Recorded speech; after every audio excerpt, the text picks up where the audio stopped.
Japan के प्रधानमंत्री Fumio Kishida और प्रधानमंत्री नरेंद्र मोदी के बीच द्विपक्षीय वार्ता। पीएम मोदी ने दोनों देशों के बीच विशेष रणनीतिक और वैश्विक साझेदारी को लोकतांत्रिक मूल्यों पर आधारित बताते हुए इसे हिंद प्रशांत क्षेत्र में शांति, समृद्धि और स्थिरता के लिए बताया अहम। दोनों नेताओं के बीच आपसी हित के द्विपक्षीय और क्षेत्रीय मुद्दों पर हुई चर्चा। फुमियो किशिदा ने राजघाट जाकर महात्मा गांधी को दी श्रद्धांजलि। पीएम मोदी के साथ बुद्ध जयंती पार्क का भी किया अवलोकन।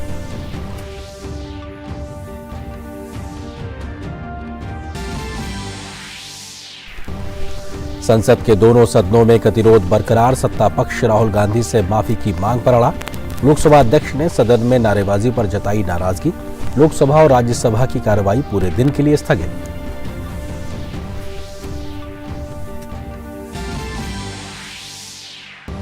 भाजपा नेता और केंद्रीय मंत्री हरदीप पुरी का राहुल गांधी पर सियासी हमला। कहा, विदेश में देश का नाम बदनाम करने की हुई कोशिश।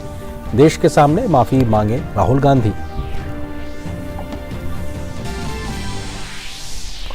तेलंगाना के मुख्यमंत्री के चंद्रशेखर राव की बेटी के कविता से दिल्ली में ईडी की पूछताछ। दिल्ली के पूर्व डिप्टी सीएम मनीष सिसोदिया और के कविता के जानकार अरुण पिल्लई के साथ आमने सामने बिठाकर हो रही है पूछताछ।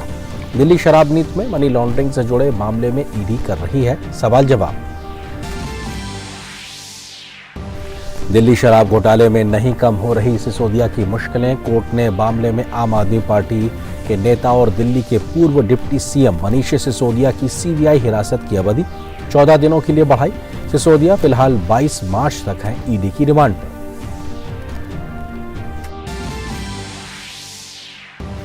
नागरिक उड्डयन मंत्री ज्योतिरादित्य सिंधिया ने कहा, भारत दुनिया का तीसरा सबसे बड़ा घरेलू नागरिक उड्डयन मार्केट बना।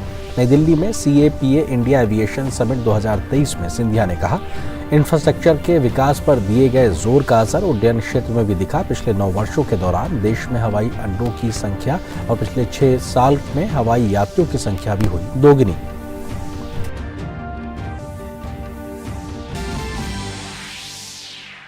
विमेंस प्रीमियर लीग में आज एक अहम मुकाबले में गुजरात जायंट्स ने यूपी वॉरियर्स के सामने जीत के लिए रखा 179 रन का लक्ष्य।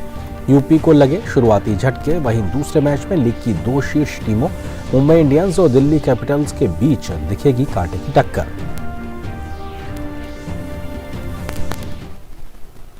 नमस्कार, आप देख रहे हैं डीडी न्यूज। अब तक के समाचारों के साथ मैं हूं आपके साथ आनंद। खबरों पर डालते हैं विस्तार से नजर। प्रधानमंत्री नरेंद्र मोदी और जापान के प्रधानमंत्री फुमियो किशिदा ने आज नई दिल्ली में प्रतिनिधि मंडल स्तर की बातचीत की। वार्ता के बाद दोनों नेताओं ने संयुक्त रूप से संवाददाता सम्मेलन को संबोधित किया। प्रधानमंत्री मोदी ने जापान के प्रधानमंत्री का स्वागत करते हुए कहा कि पिछले 1 साल में हम कई बार मिले हैं और हर बार मैंने भारत जापान संबंधों के प्रति उनकी सकारात्मकता और प्रतिबद्धता को महसूस किया है। उनकी आज की यात्रा हमारे आपसी संबंधों की गति के लिए बहुत उपयोगी रहेगी।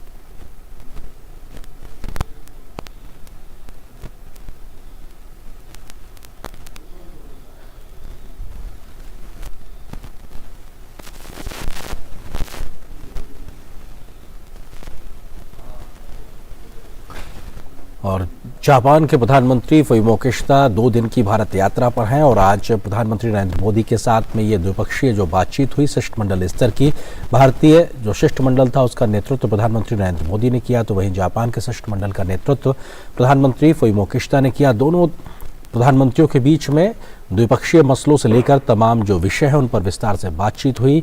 भारत इस वक्त G20 की अध्यक्षता कर रहा है, तो वहीं जापान G7 की अध्यक्षता कर रहा है। दोनों ही प्रधानमंत्रियों ने अपनी अपनी अध्यक्षता में किए जा रहे प्रयासों की प्राथमिकता का जिक्र किया।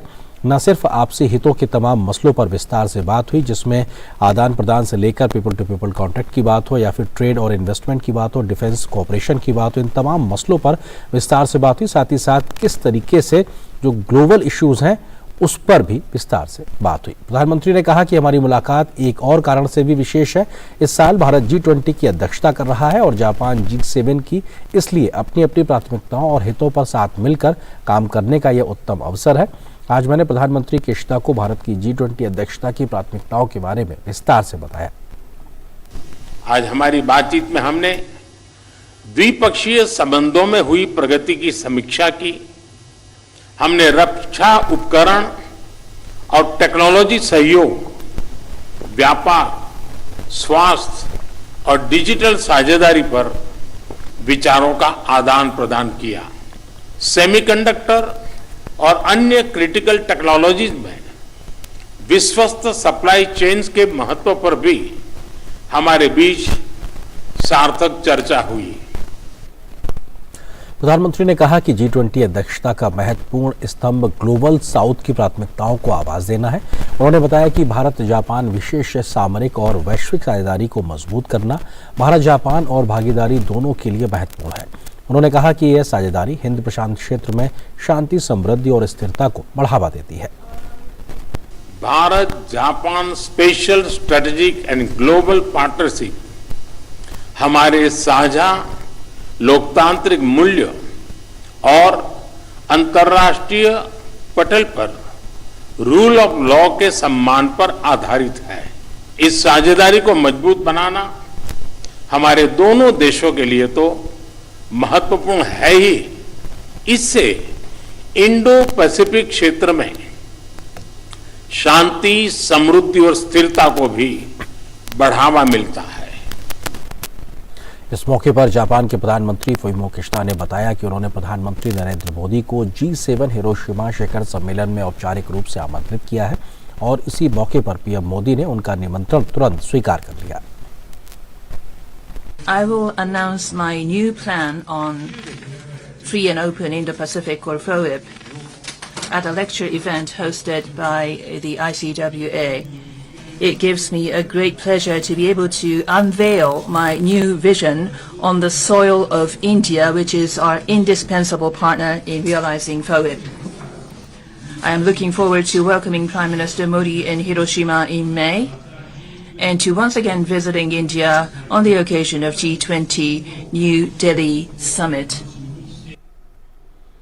इससे पहले भारत के 2 दिवसीय दौरे पर आए जापान के प्रधानमंत्री फुमियो किशिदा ने राजघाट पर जाकर राष्ट्रपिता महात्मा गांधी को पुष्पांजलि भी अर्पित की।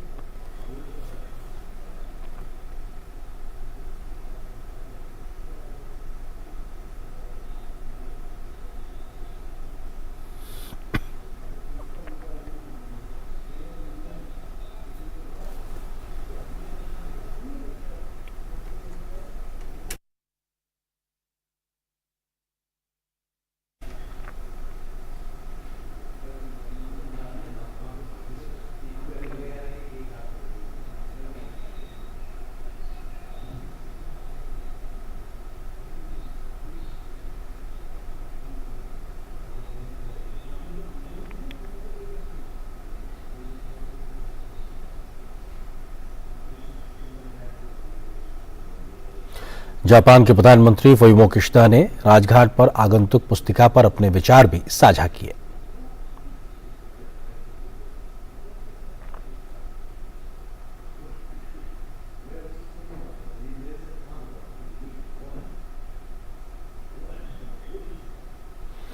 इससे पहले जापान के प्रधानमंत्री फुमियो किशिदा का नई दिल्ली पहुंचने पर केंद्रीय मंत्री राजीव चंद्रशेखर ने स्वागत किया। इस मौके पर कलाकारों ने नृत्य प्रस्तुत करके भी उनका स्वागत किया।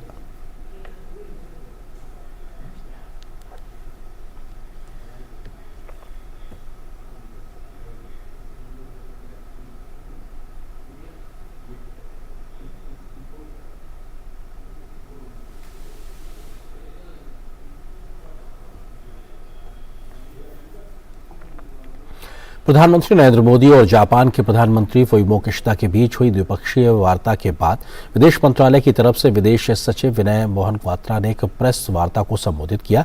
प्रेस वार्ता में विदेश सचिव विनय क्वात्रा ने बताया कि दोनों देशों के प्रधानमंत्रियों की बातचीत में द्विपक्षीय सहयोग, रक्षा और आर्थिक साझेदारी जैसे विषयों पर विस्तार से बातचीत हुई।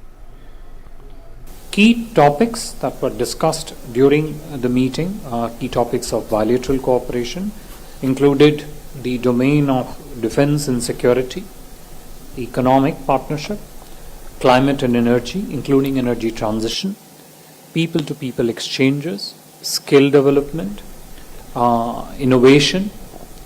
The two leaders also discussed regional issues of significance, including, as you just heard in the speech from Prime Minister Kishida, the Indo-Pacific. They also talked about their own respective priorities.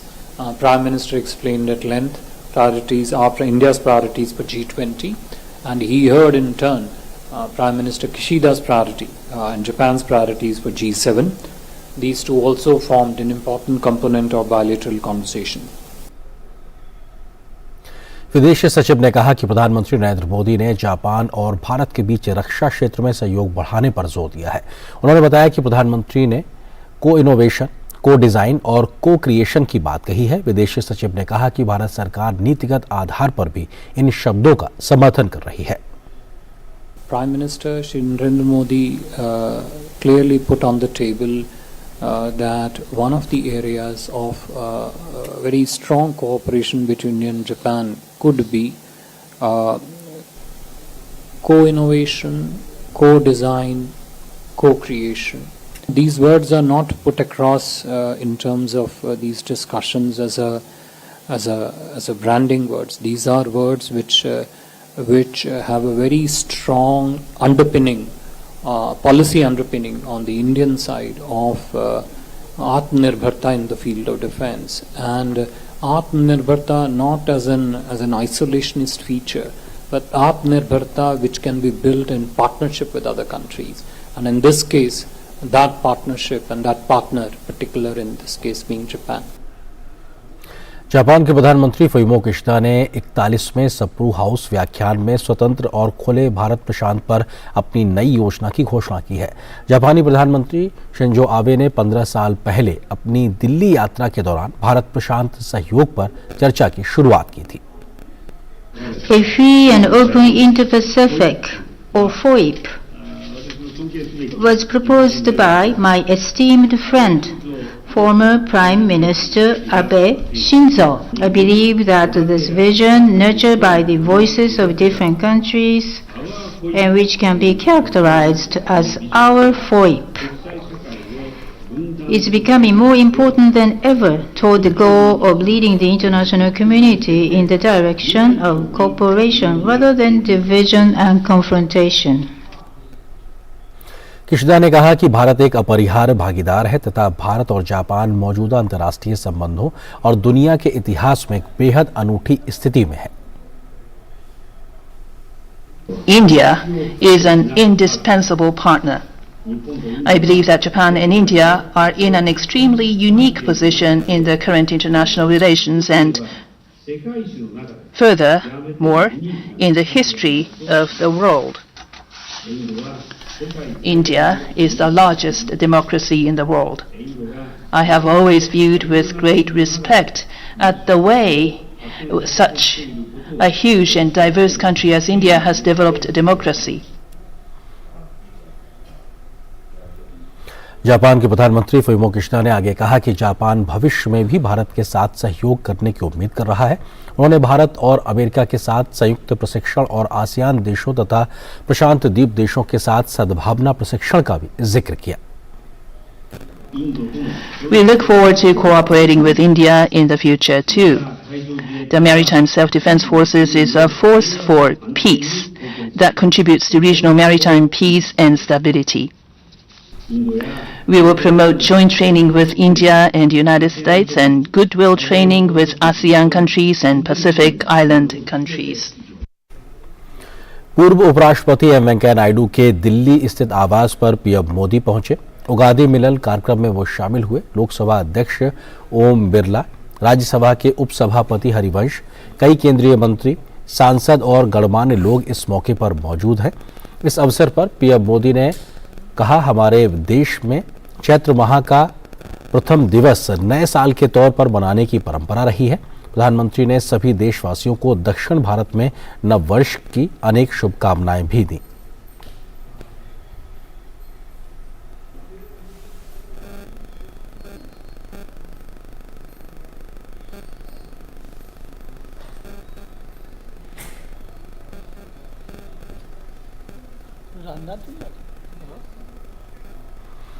और ये तस्वीरें दिल्ली स्थित पूर्व उपराष्ट्रपति वेंकैया नायडू के घर की हैं, जहां पे उगादी मिलन समारोह हुआ और प्रधानमंत्री नरेंद्र मोदी पहुंचे। इसके अलावा लोकसभा के अध्यक्ष ओम बिरला भी वहां पे पहुंचे, साथ ही साथ तमाम केंद्रीय मंत्री पहुंचे। दिल्ली के उपराज्यपाल भी तस्वीरों में नजर आ रहे हैं। और अपने आप में उगादी पर्व की अगर बात की जाए तो दक्षिण भारत में नए वर्ष के तौर पर इस पर्व को मनाया जाता है, क्योंकि चैत्र मास का जो पहला दिन होता है उसके पहले दिन के तौर पर मनाया जाता है। और ऐसे में नव वर्ष की शुरुआत के तौर पर दक्षिण भारत में खास तौर से इस पूरे पर्व का बहुत महत्व है।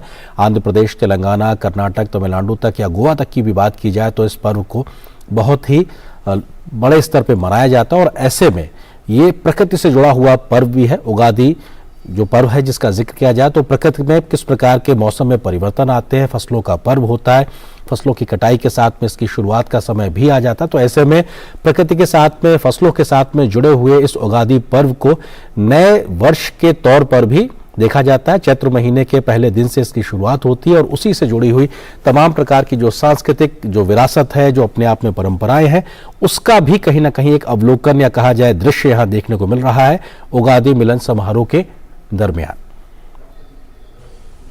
हमारे देश में चैत्री मास का प्रथम दिवस नववर्ष के रूप में मनाने की कई राज्यों में परंपराएं हैं और एक प्रकार से हमारे सारे त्योहार कृषि से जुड़ी हुई हैं। हर चीज को एग्रीकल्चर के साथ जोड़ा गया है।